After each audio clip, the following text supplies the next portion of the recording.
Olá, minha amiga, meu amigo, seja muito bem-vinda, muito bem-vindo. Nós vamos tratar, nesse módulo, do tema Pedagogia da Infância, as diferentes dimensões humanas e os direitos da criança. Ou seja, vamos verificar como que a criança está inserida na sociedade, como que a humanidade se transformou, propiciando que as crianças façam parte também da cidadania, dos direitos, e não sejam seres negligenciados a todo tempo, que possam tomar parte da educação e assim construir a sua autonomia e a sua emancipação.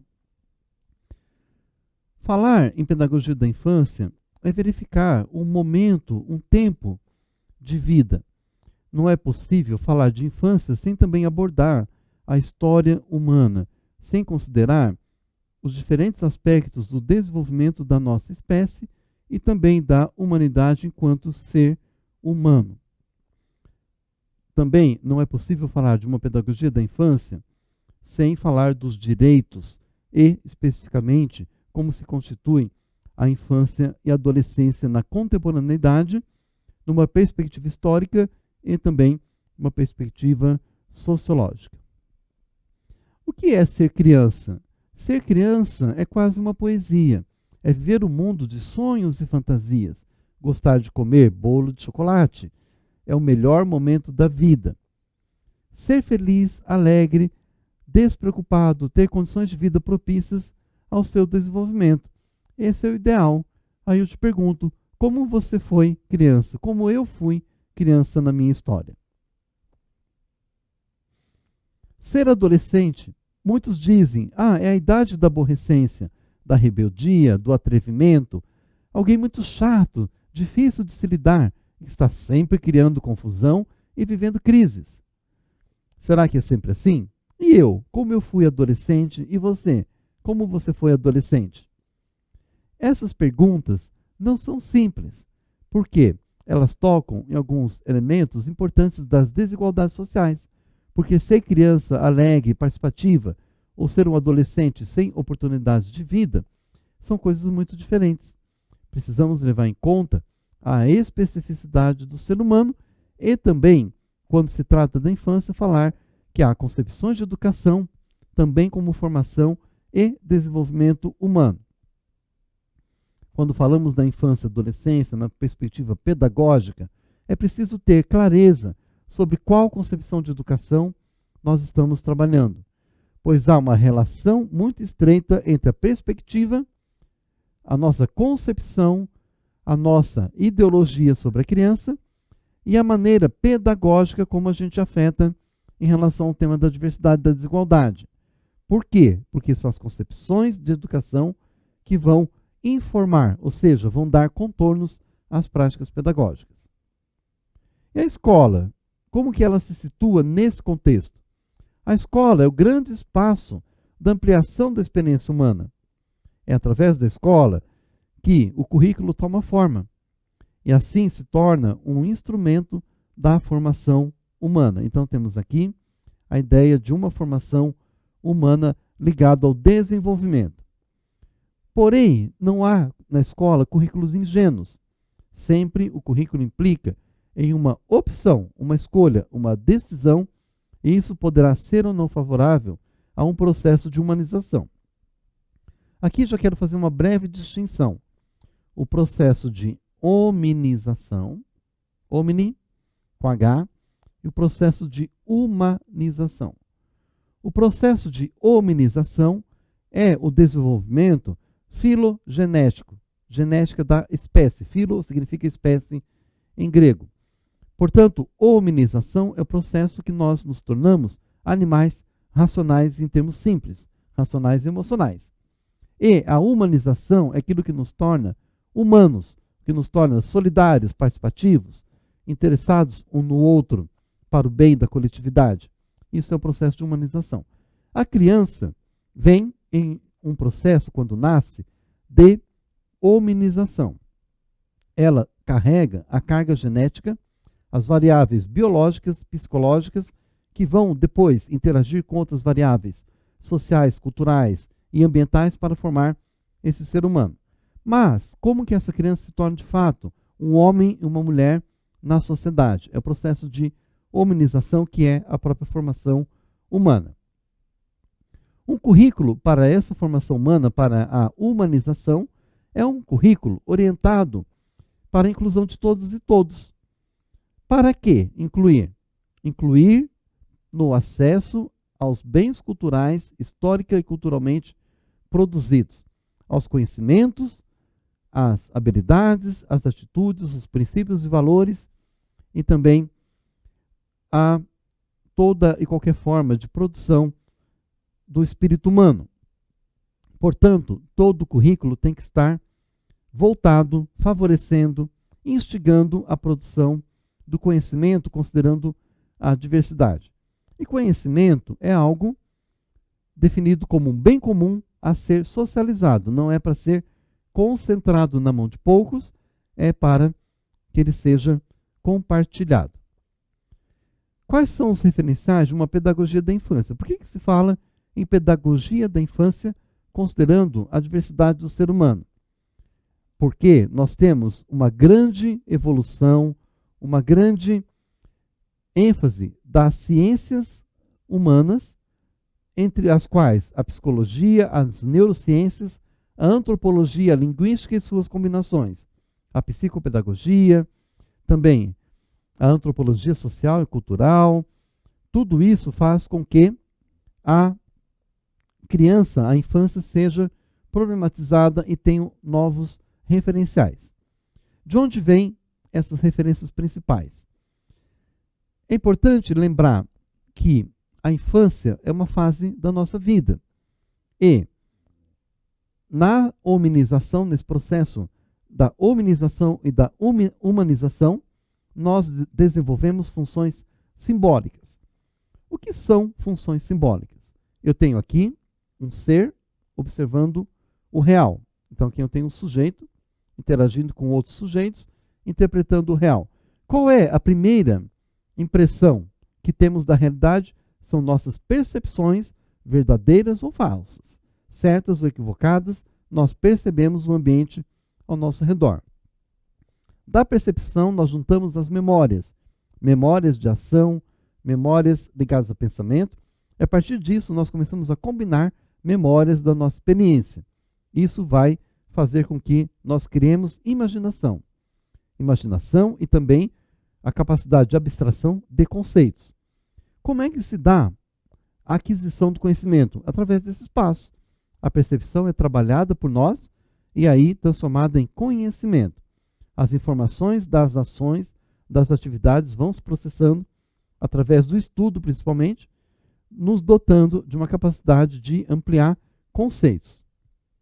E, portanto, de teorizar a respeito da nossa experiência. O que é teorizar, se não refletir de uma forma sistemática?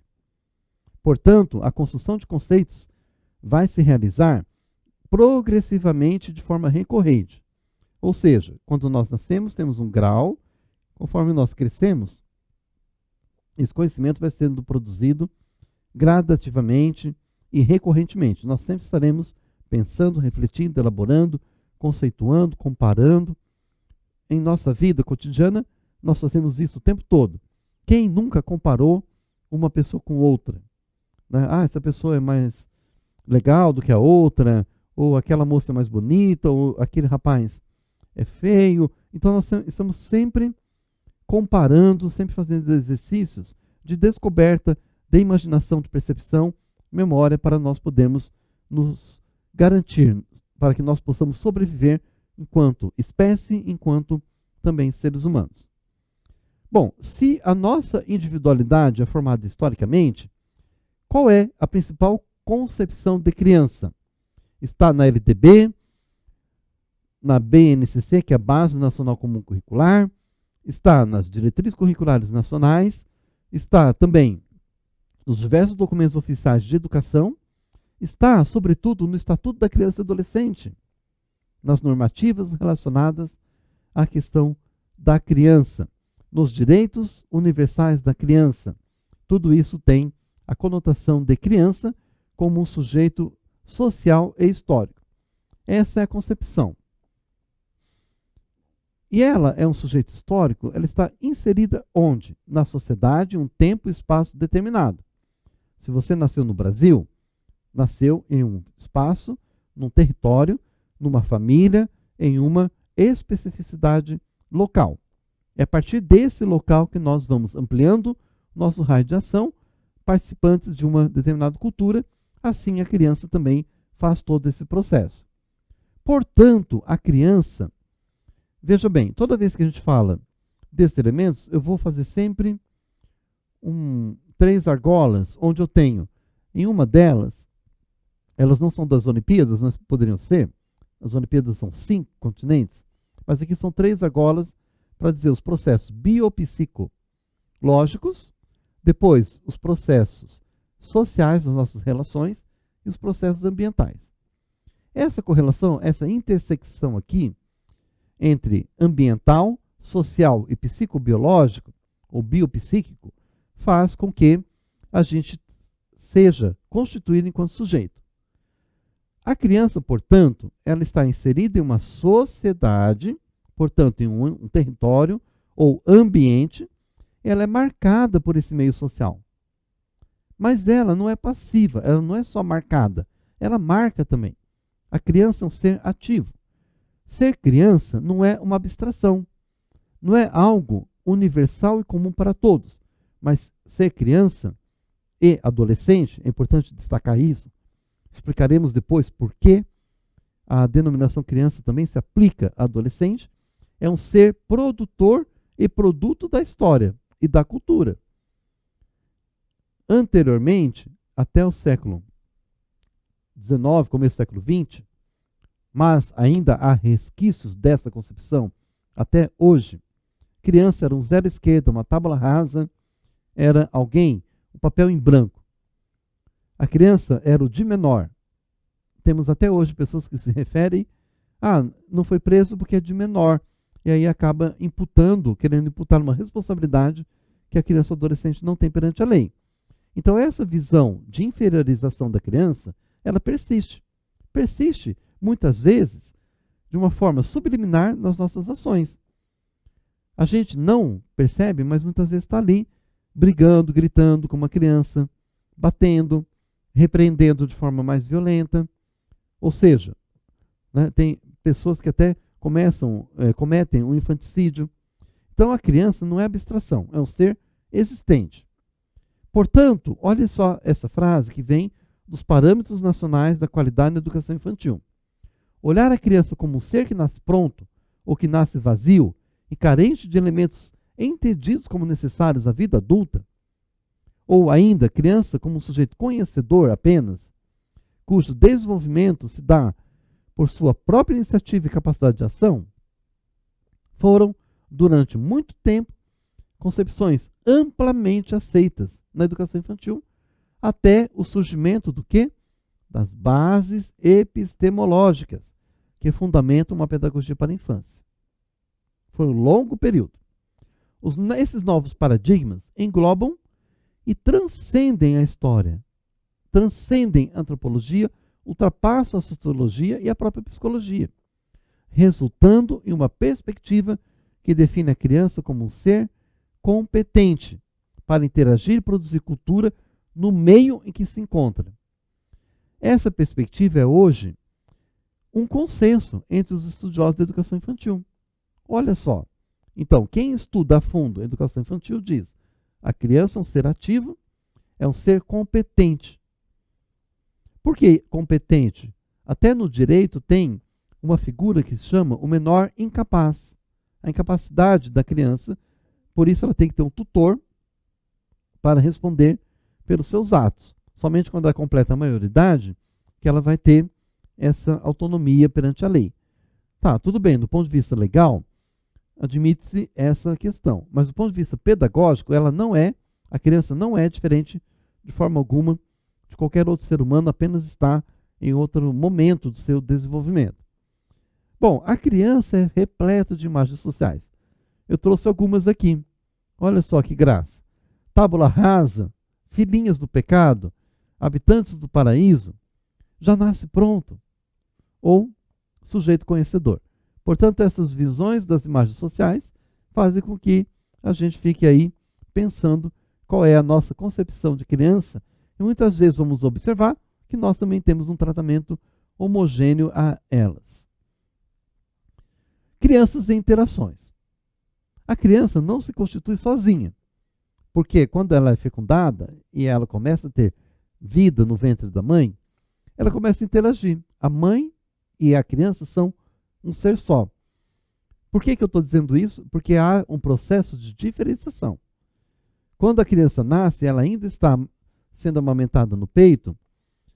Se ela nasceu sem necessidade de ter outras formas de alimentação, por via venosa, etc., então a criança, ela interage, desde que é concebida. Mas essa interação não é genérica nem abstrata, é algo concreto.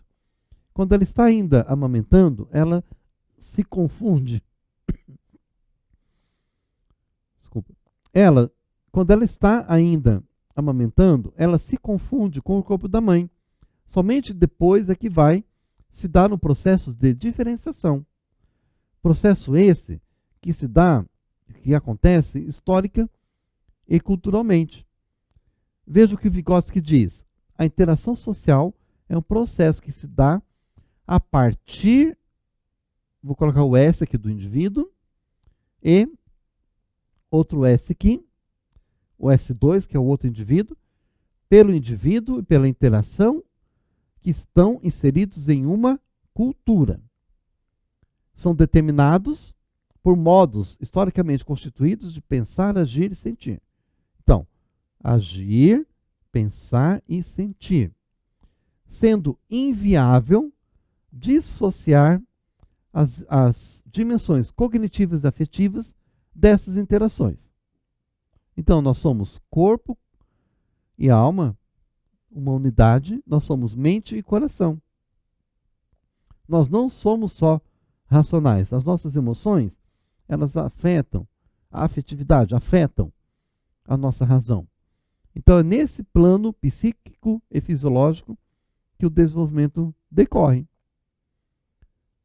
Portanto, é a partir e por meio das interações, por meio de pessoas concretas que se dá a produção do conhecimento.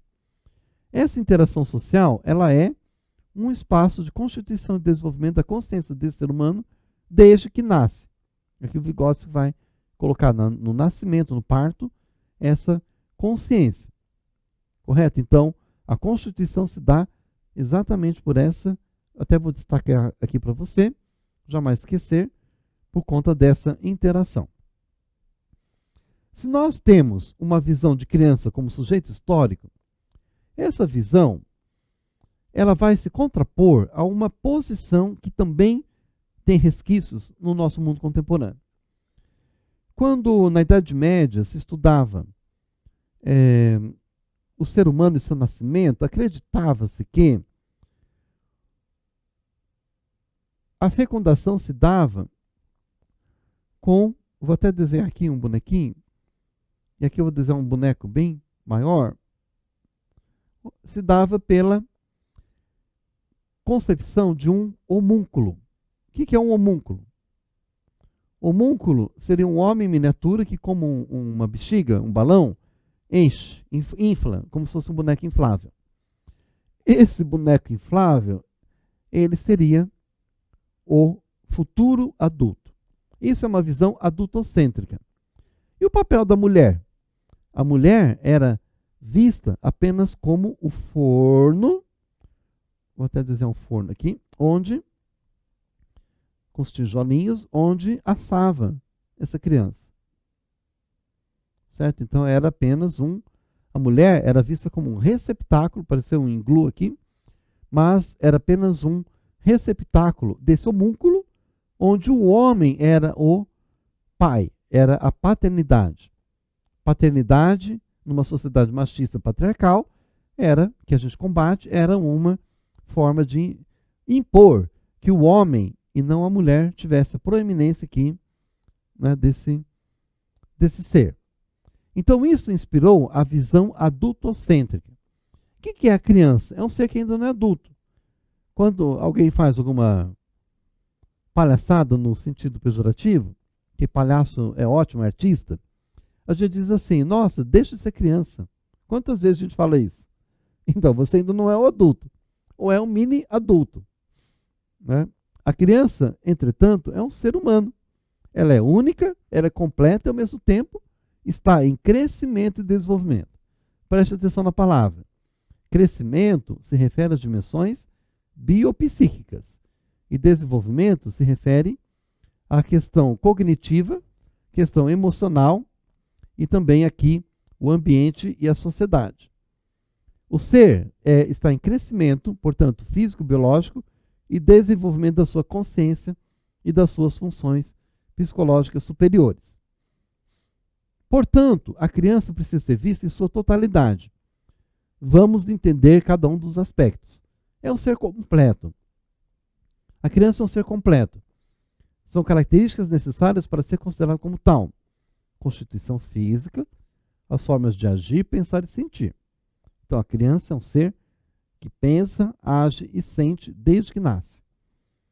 É um ser em crescimento. Seu corpo está aumentando em peso e altura. Por isso que eu falei que são componentes biológicos. Ele é um ser em desenvolvimento também. As suas características psicológicas superiores estão também em constante transformação. Mudanças que ocorrem em nós são qualitativas e quantitativas. Por exemplo, meu peso aumentou muito, né, durante os últimos períodos, né, de ficar muito em casa. Então, é quantitativo e qualitativo. A minha qualidade de sono diminuiu. Perceba? Então, todas as mudanças que acontecem com a gente têm aspecto qualitativo e quantitativo. Bom, bora lá. Vamos fazer exercício físico, perder peso, melhorar a qualidade de vida. Não é assim que a gente pensa? A criança, quando você faz o controle do peso e altura, se a criança está perdendo peso quando ela deveria estar ganhando, devido ao seu crescimento, nós acendemos o sinal de alerta. Vamos ver o que está acontecendo com essa criança. Assim, o recém-nascido é diferente do bebê que engatinha, que é diferente daquele que já anda, que já fala, que já tirou as fraldas. Lógico, isso é óbvio. Mas por que você está me dizendo isso? Se isso é tão óbvio que a criança é diferente daquela que nasceu, daquela que é mais mocinho, mocinha. É porque nós não entendemos muitas vezes que esse crescimento são variáveis quantitativas e qualitativas e que são importantes também para o desenvolvimento. Portanto, o crescimento e desenvolvimento da criança ocorre tanto no plano físico como no psicológico, e um vai depender exatamente do outro. A criança é um ser capaz de interagir. Mesmo que ela dependa do adulto para sobreviver, a criança interage no meio natural. Então, sempre que fizer isso, vou desenhar as nossas argolinhas e a intersecção aqui. Então, é psicobiológico, é social e é ambiental. Certo? Portanto, a criança interage no meio em que ela vive, desde bebezinho, seja qual for. Os meninos lobos que foram criados pelas mães lobas na floresta, eles tiveram uma interação bio, psico, social e ambiental, mas não com a possibilidade de interagir com outros seres humanos. Eles interagiam com os animais, mas nem por isso deixaram de se crescer, deixaram de se desenvolver. Então, a criança reage ao entorno. Quem é que não consegue ficar sensível a um choro de um bebê com fome, ou um bebê que fez as suas necessidades na fralda? Então, ao mesmo tempo, ele vai provocar reações. Por exemplo, um bebê num ônibus ou num avião é realmente algo importante, porque o bebê chama atenção. Ele tem linguagem? Tem. O choro já é uma linguagem, começa a se mexer, o movimento é linguagem, começa a interagir porque os outros escutam. Não é? Então, o ser criança marca quem está por perto. Portanto, marca a história daquela família. Bom, esses elementos que compõem o entorno natural, o clima, por exemplo, a criança que nasce, isso é óbvio também, nos Andes é diferente da criança que nasce no deserto.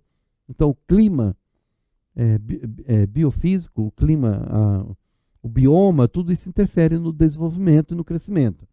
Aspecto social, os pais, né, o tipo de família, composição, os valores que a família nutre os responsáveis, como a questão cultural, isso vai configurar momentos de conduta e modificações recíprocas dos envolvidos. Então, do ponto de vista das interações sociais, a diversidade de parceiros e experiências potencializa o desenvolvimento infantil. Isso aqui já é algo bastante compreendido e praticado hoje. Todo mundo já tornou isso como consenso. Quanto mais experiências diversificadas nós temos, melhor será o nosso desenvolvimento.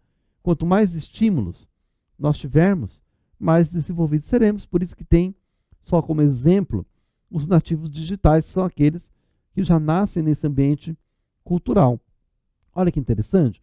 Então, o cérebro nosso é plástico, no sentido de que nós podemos alterar o nosso destino.